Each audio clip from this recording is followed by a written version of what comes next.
નાનકડી ગલીમાંથી પસાર થતી વખતે ખભો ટકરાવવા જેવી બાબતે ક્રૂરતાથી હત્યા નિપજાવવામાં આવી।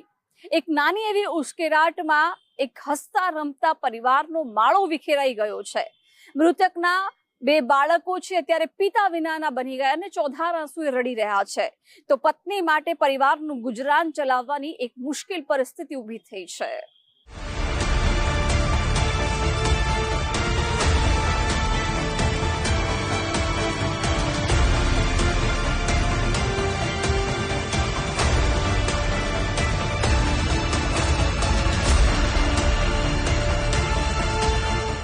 કળિયુગમાં જાણે કાળા માથાનો માનવી એકબીજાના લોહીનો તરસ્યો બની ગયો છે।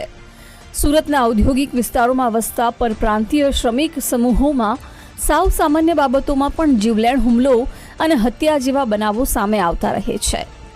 સુરતના ઉધના વિસ્તારના પ્રભુનગરમાં નાનકડી ગલીમાં ચાલવા બાબતે બોલાચાલી થઈ હતી। એક નાનકડી ગલીમાં ખભો ટકરાઈ જતા બે પક્ષકારો વચ્ચે વિખવાદ વધી ગયો। આ સમયે ઉશ્કેરાયેલા દિનેશ પ્રજાપતિએ શિવચરણ બિંદાને ઉપરા છાપરી 3 થી 4 લાફા ઝીંકી દીધા। આ સરા જાહેર થયેલા અપમાનનો બદલો લેવાનું મનોમન શિવચરણ બિંદાએ નક્કી કર્યું। આ મામલો શાંત થયાનું માની દિનેશ પ્રજાપતિ રોજિંદા કામમાં પરોવાઈ ગયો, જે બાદ ફરી એકવાર બંને ગલીમાં સામસામે આવતા જ સામાન્ય બોલાચાલીમાં શિવચરણ બિંદાએ ગળા અને છાતીના ભાગે ધારદાર કટરથી દિનેશ પ્રજાપતિને ઈજાઓ પહોંચાડી। ઓચિંતા થયેલા હુમલા બાદ લોહી લુહાણ સ્થિતિમાં ફસડાઈ પડેલા દિનેશ પ્રજાપતિને પાડોશીએ 108 મારફતે ત્વરિત હોસ્પિટલ ખસેડ્યો। સુરત નવી સિવિલ હોસ્પિટલના તબીબોએ પ્રાથમિક તપાસ બાદ દિનેશ પ્રજાપતિને મૃત જાહેર કરી દીધો। ગલીમાં ખભો ટકરાઈ જવા જેવી નજીવી બાબતે થયેલી હત્યા કેસનો આરોપી અને મૃતક બંને એક જ પાવર લૂમ્સમાં સાથે મજૂરી કામ કરે છે। એક 25 વર્ષીય આશાસ્પદ યુવકની જાહેરમાં હત્યાના ગણતરીના કલાકોમાં જ ઉધના પોલીસે સક્રિયતા દાખવીને આરોપી શિવચરણ બિંદાની ધરપકડ કરી જેલના સળિયા પાછળ ધકેલી દીધો છે। સુરતના ઉધના વિસ્તારમાં આવેલા પ્રભુનગર ખાતે માત્ર ગલીમાંથી પસાર થતી વેળાએ થયેલી સામાન્ય તકરારની અંદર યુવકને મોતે ઘાટ ઉતારી દેવામાં આવ્યો હતો અને આ હત્યાના બનાવના પગલે ઉધના પોલીસે તાત્કાલિક ધોરણે ગુનો નોંધી આરોપીની ગણતરીના કલાકોમાં જ ધરપકડ કરી હતી।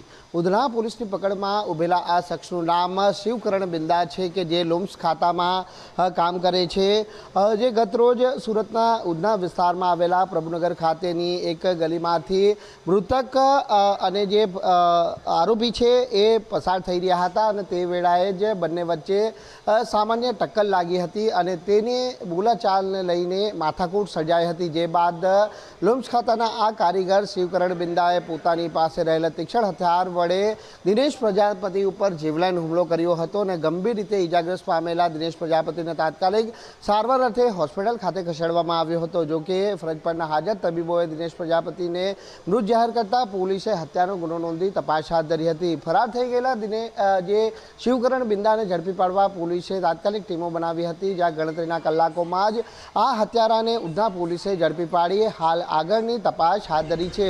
ઉધના વિસ્તારની એક સાંકડી ગલીમાં જોઈને કેમ ચાલતો નથી તેવી નજીવી બાબતે થયેલી બોલાચાલીમાં દિનેશ પ્રજાપતિની હત્યા થઈ।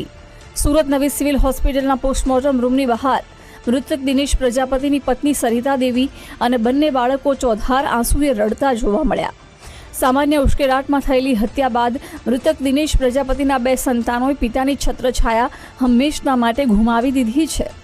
સુરત પોલીસે ટેકનિકલ સર્વેલન્સ અને સીસીટીવી ફૂટેજના આધારે ગણતરીના કલાકોમાં હત્યારા શિવચરણ બિંદાને ઝડપી કાયદેસરની કાર્યવાહી હાથ ધરી છે। જે મેન્યુફેક્ચરિંગની યુનિટ્સ છે ત્યાં આ બંને જણા જે આરોપી છે અને મરણ જણા છે એ મજૂરી કામ કરતા હતા।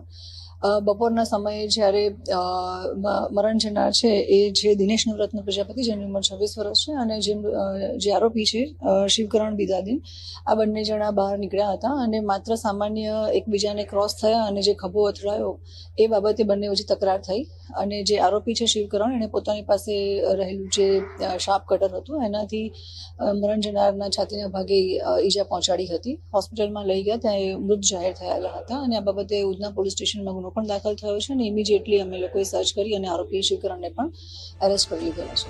સામાન્ય વિવાદમાં થયેલી હત્યાથી ઉધનાના પ્રભુનગર વિસ્તારમાં રહેતા લોકોમાં દહેશત ફેલાઈ ગઈ છે। આ હત્યારો શિવચરણ બિંદા 1 મહિના પહેલા જ પ્રભુનગર વિસ્તારના ભાડાના મકાનમાં રહેવા માટે આવ્યો હતો. મૃતક દિનેશ પ્રજાપતિની પત્ની સરિતા દેવીએ હત્યારા શિવચરણ બિંદાને વહેલી તકે કાયદાની રાહે કડક સજા મળે તેવી માંગણી કરી. કેમેરામેન વિરલ વ્યાસ સાથે રાકેશ બ્રહ્મભટ્ટ, ગુજરાત ફર્સ્ટ, સુરત.